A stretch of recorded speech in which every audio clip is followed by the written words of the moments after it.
Hello students, welcome to all of you.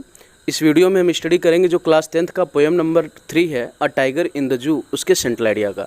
तो सबसे पहले इसके बारे में जानेंगे थोड़ा सा कि इस पोएम में है क्या। तो इस पोएम में जो पोएट हैं उन्होंने ऐसे टाइगर्स की बात की है जो टाइगर अगर वो केज में होता है, पिंजड़े में होता है, जैसे चिड़ियाघर में होते हैं, तो उनकी क्या फीलिंग होती है, और जब वो अपने प्राकृतिक जगह पे जैसे जंगल में होते हैं, किसी वन में होते हैं, तो उनकी क्या फीलिंग होती है। तो इन टाइगर्स के बारे में वो बताते हैं।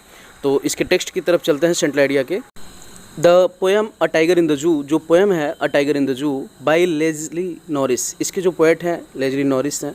इन दिस पोएम, इस कविता में the poet tries to depict the mental condition of a caged tiger. जो केज्ड टाइगर हैं, केज्ड मतलब यहाँ पे पार्टिसिपल का ये रूप है, केज्ड जो है यहाँ पे। तो जब उसको बंदी बना लिया जाता है, जब उसको कैप्चर कर लिया जाता है किसी टाइगर को, तो उसके बारे में बताते हैं कि उसकी क्या मेंटल फीलिंग होती है उस टाइम पे।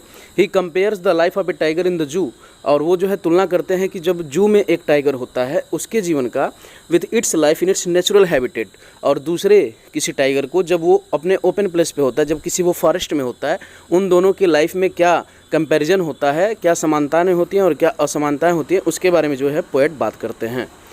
The poet conveys an important message, जो पोएट हैं वह बहुत ही महत्वपूर्ण संदेश देते हैं दैट कि the wild animal should be in their natural habitat.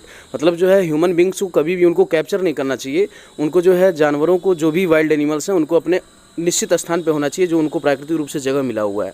In the poem, इस कविता में द पोएट जो कवि हैं heightens the contrast between freedom and captivity. Freedom जो होता है और जो कैप्टिविटी होती है, जब उसको बंदी बना लिया जाता है उसको कैप्टिविटी बोल रहा है। जब हम उसको कैप्चर कर लेते हैं और जो फ्रीडम होती है, उन दोनों के बीच में क्या अंतर होता है इस पोएम में उन्होंने बताया है। ही वेरी इम्प्रेसिवली, वह बहुत ही प्रभावपूर्ण तरीके से shows us how love for freedom, प्रेम को जो है, जो स्वतंत्रता के लिए प्रेम है, उसको बताते हैं। Is the natural instinct of every human being, जो भी प्रत्येक लिविंग थिंग्स है, प्रत्येक ह्यूमन बींग्स है, वह किस तरीके से आज़ादी को पसंद करता है। इस पे उन्होंने बताया है कि मतलब किसी भी ह्यूमन बींग को, किसी भी जानवर को जो है कैप्चर नहीं करना चाहिए, उसको उसका जो उचित स्थान है उसी पर रहना चाहिए।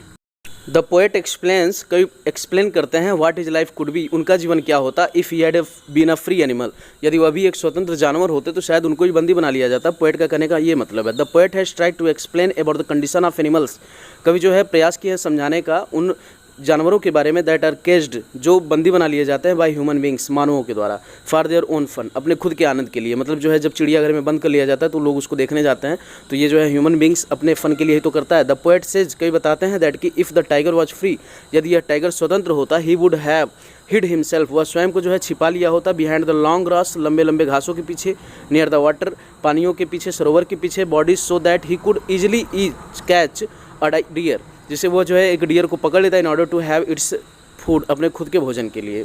बेसिकली पूर्ण रूप से जो आधारित सत्य है, द पोएट वांट्स टू से, कवि ये कहना चाहता है दैट कि the actual life of a tiger, जो किसी टाइगर का वास्तविक जीवन है, is to live in a jungle, वह जंगल में रहने के लिए है। Where he could catch his prey, जहाँ पे वो अपने शिकार को पकड़ सकता है, एंड ईट, और खा सकता है। It but the tiger in the cage can not do so, लेकिन यदि एक टाइगर किसी चिड़ियाघर में बंद हो गया है, किसी पिंजड़े में बंद कर लिया गया है, तो इस प्रकार से वो जो है कुछ भी ऐसी एक्टिविटी नहीं कर सकता है जो कि एक फ्री एनिमल कर सकता है, जो एक जंगल में रहने वाला एनिमल कर सकता है, टाइगर कर सकता है। वो जो है एक पिंजड़े में बंद जानवर कभी नहीं कर सकता।